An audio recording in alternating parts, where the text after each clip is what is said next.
السلام علیکم ورحمۃ اللہ وبرکاتہ۔ الحمدللہ رب العالمین والعاقبۃ للمتقین والصلاة والسلام علی اشرف الانبیاء والمرسلین نبینا محمد صلی اللہ علیہ وسلم وعلی آلہ وصحابہ اجمعین وبعد۔ محترم حاضرین، اس زمانے میں بہت سارے قبر پرست حضرات اللہ کے نبی صلی اللہ علیہ وسلم کی قبر کو مسجد نبوی میں دیکھ کر یہ استدلال کرتے ہیں اور یہ دلیل پیش کرتے ہیں کہ مردوں کو قبر مسجد میں دفنایا جا سکتا ہے، مسجد میں قبر بنائی جا سکتی ہے یا قبر کے اوپر مسجد تعمیر کی جا سکتی ہے۔ اسی طرح قبر کے اوپر دیوار بنائی جا سکتی ہے، قبہ بنایا جا سکتا ہے اور اس کو پختہ شکل دی جا سکتی ہے۔ اس طرح کے سوالات، اس طرح کے اعتراضات اور اس طرح کی باتیں بسا اوقات ہم اور آپ سنتے ہیں، تو اس تعلق سے ہمارے لیے جاننا ضروری یہ ہے کہ رسول اللہ صلی اللہ علیہ وسلم نے صراحت کے ساتھ قبر کو پختہ بنانے سے منع فرمایا ہے۔ ایک حدیث میں رسول اللہ صلی اللہ علیہ وسلم نے فرمایا کہ یہود و نصارہ پر اللہ کی لعنت ہو، جنہوں نے اپنے انبیاء کی قبروں کو مسجدیں بنا لی۔ صحیح بخاری اور صحیح مسلم کی روایت ہے۔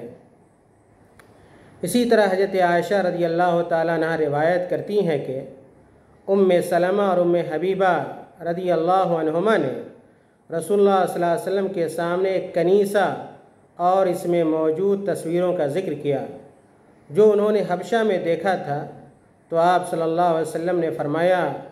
جب ان میں کوئی نیک آدمی مر جاتا تھا تو اس کی قبر پر مسجد بنا دیتے تھے اور تصویریں بنا کر لگا دیتے تھے، وہ اللہ کے نزدیک بدترین لوگ ہیں۔ اس حدیث میں اللہ کے نبی صلی اللہ علیہ وسلم نے قبروں کو پختہ بنانے اور اس پر مسجد تعمیر کرنے والے لوگوں کو بدترین لوگوں سے تعبیر کیا ہے۔ اسی طرح امام مسلم رحمۃ اللہ علیہ نے جندب بن عبداللہ البجلی سے روایت کیا ہے،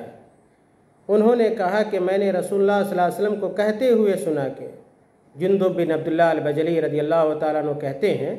کہ میں نے رسول اللہ صلی اللہ علیہ وسلم کو کہتے ہوئے سنا کہ اللہ تعالیٰ نے مجھے اپنا خلیل یعنی خالص دوست بنا لیا ہے، جس طرح ابراہیم علیہ السلام کو اللہ تعالیٰ نے اپنا خلیل بنا لیا تھا۔ اگر میں اپنی امت میں سے کسی کو اپنا خلیل بناتا تو ابو بکر رضی اللہ تعالیٰ عنہ کو بناتا۔ اور دیکھو اللہ کے نبی صلی اللہ علیہ وسلم نے تنبیہ کی، ہدایت کی اللہ کے نبی صلی اللہ علیہ وسلم نے کہ دیکھو تم سے پہلے جو لوگ تھے انہوں نے اپنے انبیاء اور نیک لوگوں کی قبروں کو مسجدیں بنا لیا تھا، تم لوگ قبروں کو مسجدیں نہ بناؤ، میں تمہیں ایسا کرنے سے منع کرتا ہوں۔ آپ صلی اللہ علیہ وسلم کی حدیث بھی اس بات پر واضح ہے کہ قبروں کو مسجدوں کی شکل نہیں دی جا سکتی یا قبروں کے اوپر مسجدوں کو تعمیر نہیں کیا جا سکتا۔ اسی طرح صحیح مسلم کی ایک روایت اور بھی ہے، حضرت جابر بن عبداللہ رضی اللہ تعالیٰ عنہ سے مروی ہے کہ نبی کریم صلی اللہ علیہ وسلم نے قبر کو پختہ بنانے، اس پر بیٹھنے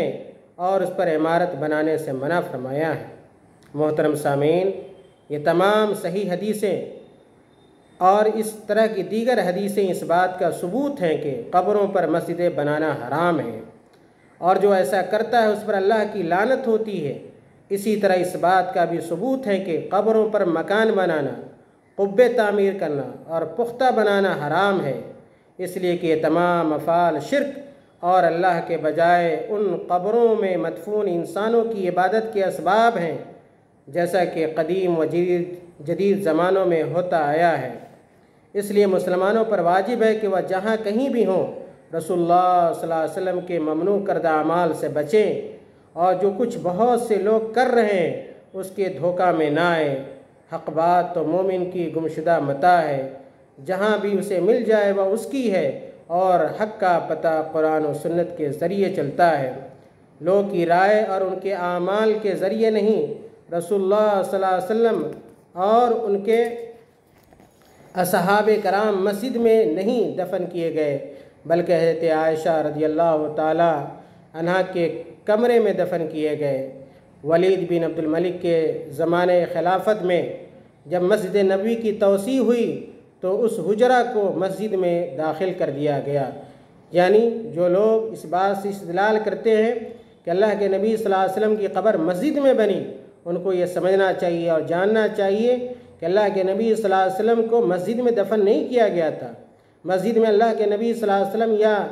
دیگر صحابہ کرام جو اللہ کے نبی صلی اللہ علیہ وسلم کے ساتھ مدفون ہیں، ان کو مسجد میں دفن نہیں کیا گیا تھا، بلکہ حضرت عائشہ رضی اللہ تعالیٰ عنہ کے کمرے میں داخل کیا گیا تھا۔ اور جب پہلی صدی ہجری میں ولید بن عبد الملک نے مسجد نبوی کی توسیع کی تو توسیع میں وہ کمرہ حضرت عائشہ رضی اللہ تعالیٰ عنہ کا ولید بن عبد الملک نے مسجد میں داخل کر دیا۔ یہ پہلی صدی ہجری کا زمانہ تھا۔ ان کا یہ فعل یعنی ولید بن عبد الملک کا یہ فعل مسجد میں میت کو دفن کرنے کی دلیل نہیں بن سکتا، اس لیے کہ رسول اللہ صلی اللہ علیہ وسلم، حضرت ابو بکر اور حضرت عمر رضی اللہ تعالیٰ عنہما کی قبریں مسجد میں نہ تھیں، بلکہ مسجد کی توسیع کی غرض سے اس کمرہ کو مسجد میں داخل کر دیا گیا جس میں ان حضرات کی قبریں تھیں۔ اس لیے فعل قبروں پر عمارت بنانے، مسجدیں بنانے اور مسجدوں میں مردے دفن کرنے کی دلیل نہیں بن سکتا، بلکہ عمل ان صحیح احادیث پر ہوگا جن میں ان کاموں کی ممانعت آئی ہے۔ ولید بن عبد الملک کا عمل چونکہ رسول اللہ صلی اللہ علیہ وسلم کی صحیح احادیث کے خلاف ہے، اس لیے کسی مسلمان کے لیے دلیل نہیں بن سکتا۔ اللہ تعالیٰ سے دعا کریں کہ اللہ تعالیٰ ہمیں اور آپ کو نیک اعمال کی توفیق عطا فرمائے۔ اللہ تعالیٰ ہمیں شرک سے، بدعات سے اور قبروں کی عبادت سے بچائے، اور جب تک اس دنیا